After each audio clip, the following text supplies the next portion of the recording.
If your family's anything like mine was, growing up and even when I was older, Christmas is the season for family conflict. As a kid growing up, I always looked forward to Christmas. You always had the joy of presents, the decorating, all the fun stuff, making cookies. And, when you're young, you really don't know or really see the conflicts that are going on around you in your family at gatherings. The way my family was, the kids would be off downstairs playing, messing with toys, all that kind of stuff, and the family would be upstairs talking, fighting, doing all kinds of crazy stuff. Some of the earlier memories that I have when I was young and I'd come upstairs hearing one of my uncles, who was a police captain, talking about beating people of color for fun and shits and giggles.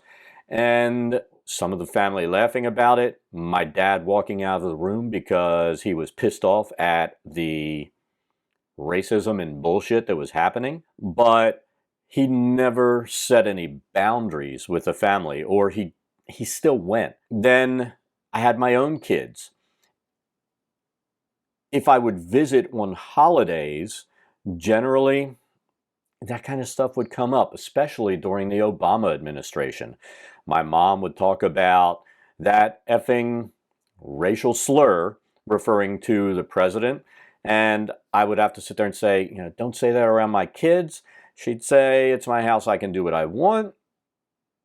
And I'd say, and I don't have to be here. So I would leave because, if you're a good parent, you don't want your kids around that kind of stuff. And it really doesn't suffice saying, oh, your grandmother, grandfather, whatever, you know how they are, just ignore it. Kids don't ignore it. And that kind of stuff can influence your kids.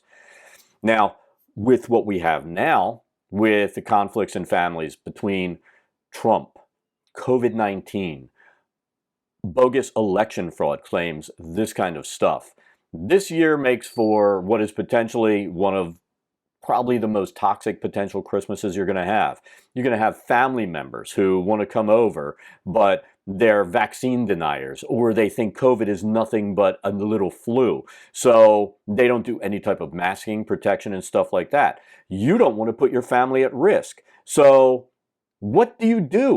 Do you go to these family gatherings, put your family at risk potentially because you have uneducated and ignorant family members who buy into conspiracy theories and bullshit? Or do you make another decision?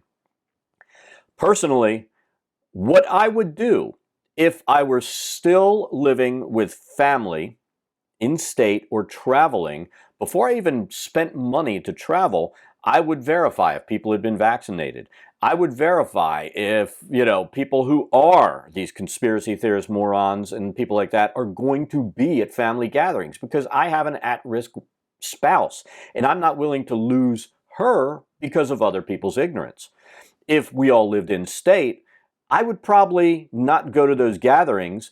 Maybe on Christmas Eve, I would invite family over to my place with the stipulation that those people who refuse to be vaccinated and refuse to take precautions would not be invited. And let's be honest, during this whole time, if my parents were still alive, I know my dad would have gotten vaccinated. My mom, she would have been up in the air because she was a psycho. I mean, I've talked about her in stream and stuff like that, about her racism, her conspiracy theory bullshit that she bought into. My dad was always, your mom's crazy.